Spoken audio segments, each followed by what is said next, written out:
50 Cent, Too Short, all of them talk about Glock 40. Okay, I'm the only one in this room professional enough that I know of to carry this Glock 40.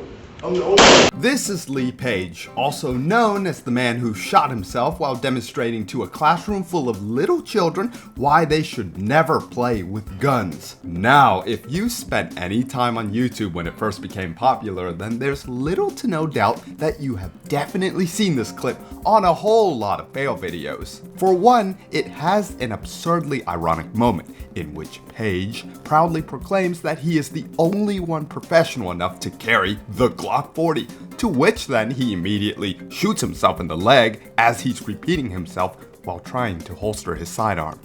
But you might be wondering, what the heck is a guy who's wearing body armor doing in a classroom full of children with a loaded handgun?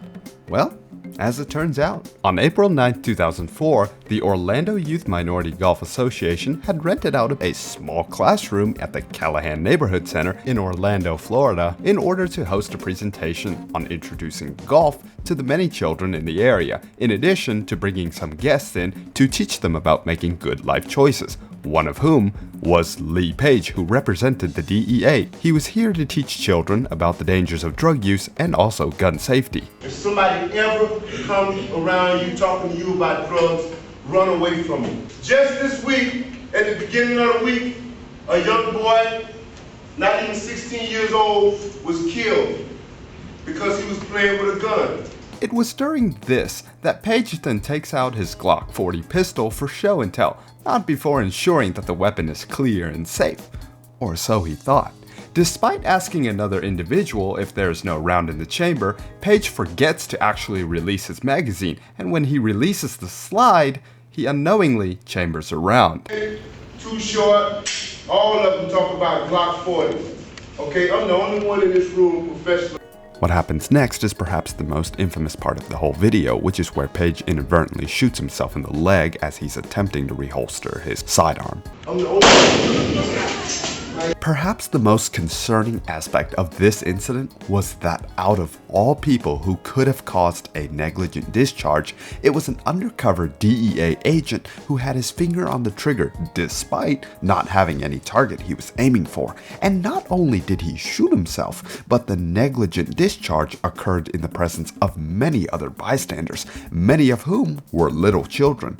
It doesn't take a genius to see what tragedy could have unfolded had the bullet ricocheted into one of the audience members.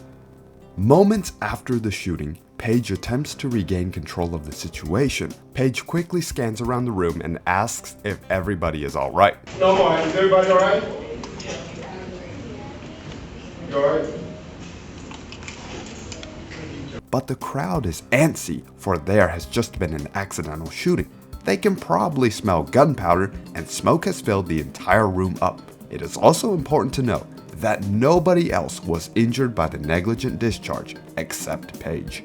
We can clearly see him limping around in pain, but he does try his best to play it off. And this incident would come to a close through a spectacular and hilarious fail when Page, with a gunshot wound, still continues to offer a demonstration of another weapon he brought to the classroom, despite seconds ago having said this.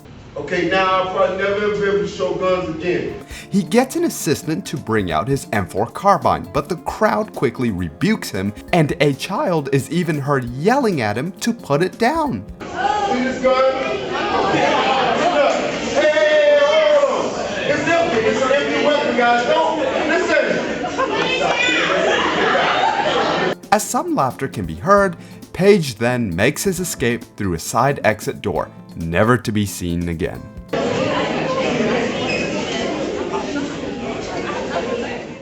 Okay, wait. He was actually seen again. Not for the right reasons, though. Following this accident, the DEA opened up an investigation, and this clip made its way into their offices, where they reviewed the footage to see if he actually had a negligent discharge. And sure enough, it was revealed. By looking through the footage, it was obvious that Page mishandled his weapon, causing it to fire, and as a result, he was suspended for 5 days without pay. But then somebody in the agency took the video and then proceeded to upload it on YouTube, where then it became a viral sensation. With this newfound fame, or rather infamy, Page found himself to be the target, no pun intended, of a litany of jokes, many of which continued to pour in to this very day. All of this eventually led to a lawsuit attempt by Page in April of 2006 against the DEA for violating his privacy. In his personal complaint, Page wrote that the video made him, quote, a target of jokes, derision, ridicule, and disparaging comments, which ultimately ruined his career, which took him out of undercover work and denied him the ability to participate in community events as a motivational speaker. Unfortunately for him, the US District Court sided with the DEA because Page was unable to share details on who leaked the video to the public, and while Page did try to appeal this decision, it ultimately too was turned away.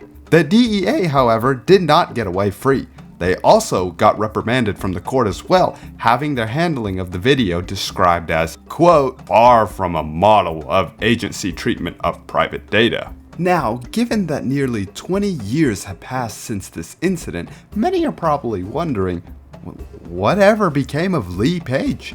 Surprisingly, not too much has occurred, considering that there is little to no information regarding his latest actions.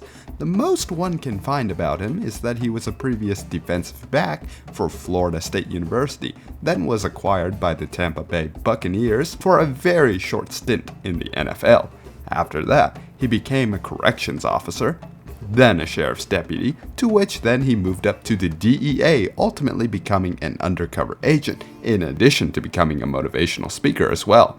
There is no doubt that Lee Page lives every single day constantly being reminded of this very mistake, but there is also no doubt that the many children and adults received arguably the greatest lesson in firearm safety, and as the aphorism goes, the worst mistakes often make the best examples.